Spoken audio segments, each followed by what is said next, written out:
Roy Suryo dan kawan-kawan nyalahin Jokowi dan merasa kalau apa yang mereka perbuat selama ini adalah benar. Semua tindakan mereka, semua apa yang mereka lakukan adalah kebenaran. Ini gimana nih teman-teman? Menurut kalian logika orang-orang ini? Kami itu peneliti, kami itu saintis. Saya, Dr. Tifa, Dr. Rismon, itu sama sekali tidak ada niat apapun. Bahkan kalaupun ya, kalau dari soal politik ya, kalaupun misalnya terbukti ijazah ini misalnya memang benar-benar palsu, dan insya Allah memang palsu karena buktinya udah mengarah ke sana, skripsinya juga palsu. Tidak ada niat kami sedikit pun untuk memenjarakan atau mempidanakan orang yang punya ijazah. Itu urusan hukum. Artinya kami tidak berpikir politik sama sekali. Roy Suryo merasa percaya diri banget kalau apa yang mereka lakukan dengan mengobok-ngobok ijazah Pak Jokowi, dengan menuding ijazah Pak Jokowi itu palsu, dan banyak lagi tudingan mereka. Tetapi persepsi mereka, yang mereka lakukan itu adalah kebenaran. Itu adalah pekerjaan mereka, sedang melakukan profesi mereka sebagai peneliti. Peneliti, tapi kok kayak gini banget teman-teman. Kok seperti ini banget. Ini sudah diklarifikasi UGM, tetapi tidak percaya. Juga KPU sudah bersuara, tetapi mereka tidak percaya sama sekali. Banyak lembaga-lembaga negara yang sudah berbicara, tetapi sama orang-orang yang ngaku-ngaku peneliti ini tidak percaya juga mereka dengan apapun yang mendukung kalau memang ijazah Jokowi itu asli, tetap mereka bantah. Dan hari ini kami adalah korban ya. Anda Korban tidak, apaan? karena Anda tidak merasakan. Korban Nanti apaan? kalau Enggak. Anda pada posisi itu baru Anda Saya tahu tanya ya. korban apaan? Oh, jelas saja korban, Pak. Korban Kalau Anda apaan? ngomongnya harus begitu terus berarti begitu kan? Ya. Mohon maaf saya katakan, jangan seperti itu Anda ya. Nggak ada. Jangan. Orkestrasi yang kami rasakan beberapa minggu ini akan terjadi tersangka, akan jadi narapidana. Jangan seperti itu Anda ya. Anda bicara hukum seakan Anda mengerti hukum. Anda tidak mengerti hukum ya. Ya nyata kok. Ya, Anda tidak mengerti Jadi hukum. adukan itu penghinaan, Anda tidak mengerti pelecehan. hukum. Kalau saudara Lecu mengerti Yang hukum, dihina dia tidak itu akan adalah melakukan Pak kepada Presiden saya. ini. Dia Luar secara biasa. kami ya. Ingat baik-baik, saya pengacara, dia pengacara. Ketika Anda melaporkan, Anda harus jangan lupa, kami dilindungi oleh Undang-Undang Advokat ya. Undang-Undang 18 tahun 2003. Advokat itu dilindungi ya, baik perdata maupun pidana dalam melaksanakan tugasnya sebagai seorang advokat yang mandiri dan Jadi harus bebas gitu, Tapi Anda, tidak? tentu ya. Bebas Saja. gitu? Ya, harus Pengadilan aja ya. nanti. Kenapa Anda Nah, mengatakan ada pengadilan? lawyer Mengapa kita Anda tuh. mengatakan pengadilan? Ya. Anda perlu mengetahui ya, kami mungkin mengapa kami lakukan setiap step by step. Ada kepercayaan. Aduh, ini gimana logika yang dipakai Ibu Kurnia ini? Mengatakan karena ada undang-undang yang melindungi pengacara, seharusnya mereka ini bebas. Waduh, ini gimana? Berarti itu artinya Kurnia dan kawan-kawan atau seorang pengacara ada perlindungan khusus gitu, kebal hukum gitu. Waduh, parah sekali kalau memiliki logika seperti Ibu Kurnia ini. Lagi-lagi kemudian teman-teman, Ibu Kurnia ini mengatakan mereka ini dan rombongannya yang ada tuh total 12 orang itu yang jadi calon tersangka, dia menegaskan kalau mereka sebenarnya korban. Tapi kalau kita bertanya sekarang, mereka ini korban apanya? Apanya? Di bagian mananya mereka jadi korban pada perkara ini? Atau mereka-mereka, kelompok orang-orang ini yang selama ini kita tahu, yang terus berkoar-koar teriak, ijazah Jokowi palsu. Dan bahkan yakin sekali dengan berbagai argumen mereka, opini mereka, mereka meyakini sekali. Sekarang mencoba memutarbalikkan fakta, seolah-olah mereka adalah korban pada masalah ini. Yang salah satu pihak yang menuding ijazah palsu. Mungkin itu sebagai objek pelaporan. Belum jelas juga. Kita masih spekulasi kan. Kita masih gambling semua itu. Kalau dalam konteks sekarang ya saya nggak punya apapun. Orang saya nggak merasa melakukan apapun kok. Saya nggak melakukan hasutan, apalagi ujaran kebencian. Benar-benar semua dalam koridor ilmiah begitu loh. Ini muncul satu persatu loh. Orang-orang ini dengan pernyataan yang mereka sampaikan. Seolah-olah mereka ini memang adalah korban di masalah ini. Dan percaya diri banget kalau apa yang mereka lakukan selama ini adalah jalan lurusnya atau kebenaran.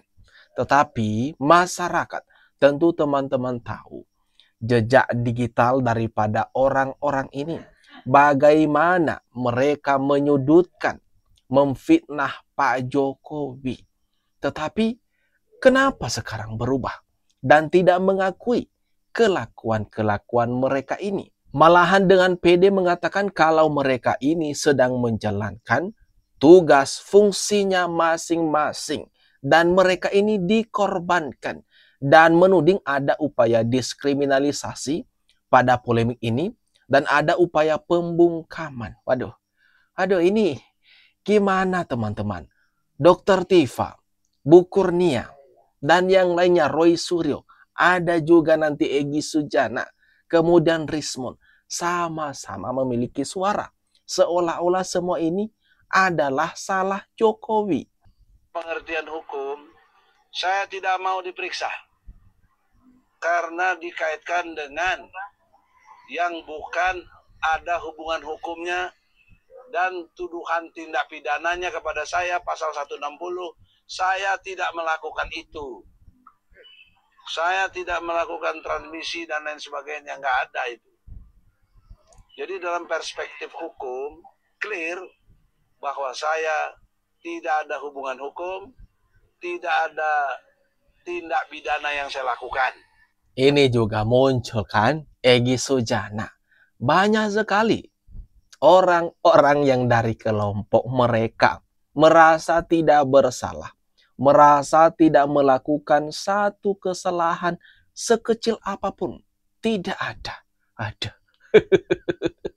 Apakah kita perlu nih teman-teman menunjukkan satu persatu bukti-bukti jejak digital orang-orang ini? Bagaimana tindakan-tindakan mereka? Bagaimana suara-suara mereka selama ini? Bagaimana upaya-upaya yang mereka lakukan? Serangan-serangan terhadap Pak Jokowi. Kalau selama ini kan Pak Jokowi itu diam. Tetapi karena sudah sangat kelewatan, makanya mengambil langkah tegas sekarang. Melaporkan orang-orang ini. Biar ada efek jera. Mereka melapor, Pak, ini orangnya ijazah palsu. Dia tidak menunjukkan bukti-bukti yang bisa diproses melalui hukum. Sehingga ya tidak jalan. Contoh yang dilaporkan ke Barreskrim, tidak ada pidana. Kan itu yang terjadi. Itu karena memang perbedaan pendapat gitu. Nah sekarang sudah sampai kepada tahap penyidikan. Tinggal nanti kita tunggu saja proses selanjutnya ya nanti ya. Itu siapa yang akan dijadikan tersangka, itu mudah-mudahan cepat diterapkan dan kemudian proses itu sampai ke pengadilan. Jadi publik nanti tidak menunggu-nunggu ya gitu. Baik, saya sebagai jurnalis, bapak-bapak bertiga dan Ibu Dr. Tifa sebagai peneliti, ini mirip dengan Orde Baru, kelakuannya Orde Baru yang sekarang sepertinya terulang lagi. Entah kenapa, siapa yang menasihati Pak Jokowi, saya rasa mungkin Pak Jokowi mencari penasihat yang baru saja, lebih baik. Nah, karena ini kan, selalu saja kan, semua salah Jokowi. Orang-orang ini menyalahkan, melimpahkan kesalahan itu pada Pak Jokowi. Waduh, ini Pak Jokowi kemarin-kemarin udah diam, tetapi kalian terus ngeluncak.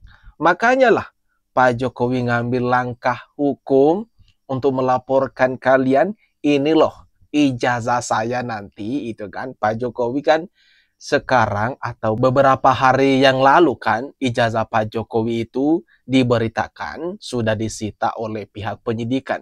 Jadi tunggu saja. Kan kalian Roy Suryo dan kawan-kawan ini penasaran sekali. Bagaimana sih ijazah Pak Jokowi itu? Nah ini tunggu.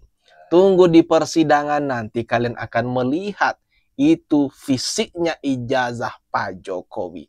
Lagian aneh sekali sih. Pihak UGM sudah mengklarifikasi, tapi kalian ngotot tidak percaya, bahkan nggak segan gitu, nyerang pihak UGM. Orang melaporkan jurnalis ke polisi itu ngawur sekali, karena ada sistem Dewan Pers yang harus kita turuti bersama supaya rakyat tetap mendapatkan informasi yang benar dari seperti Mas Aiman ini, seperti saya dan seperti media-media lain juga harus berani mengatakan informasi yang benar. Anak-anak muda jangan takut, jangan mau ditakut-takuti oleh polisi atau oleh siapapun yang mau menakut-nakuti kita untuk mencari informasi sebanyak-banyaknya dari semua tempat, dari semua orang. Ada mencari informasi ya enggak salah, cuma di sini kan ada penyampaian dari Abang Ganteng ini tadi kan untuk menyampaikan kebenaran katanya. Lah, ini mana kebenaran yang disampaikan orang-orang ini selama beberapa waktu terakhir? Bagian mananya? Toh diminta tunjukkan bukti-bukti tudingan kalian, menuding ijazah Jokowi itu palsu, menuding juga ijazah Jokowi itu dicetak di pasar pramuka. Sekarang mana? Mana bukti-bukti itu? Silakan tunjukkan dong. Kasih ke pihak penyidik. Tapi sampai sekarang kan nggak ada. Makanya orang-orang ini jadi semakin panik, semakin ketakutan menghadapi proses perkara ini. Karena sudah nggak ada harapan gitu. Mereka memenangkan perkara ini. Yang ada, mereka harus siap-siap, mempersiapkan diri, menggunakan rompi orange. Kan mereka ini calon tersangka.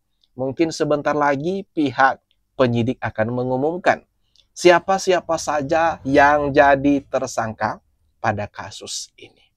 Nah, gimana teman-teman? Menurut kalian, atas apa yang barusan saja kita bahas bersama ini, jangan lupa tinggalkan komentar terbaikmu. Ada di kolom komentar yang ada di bawah ini.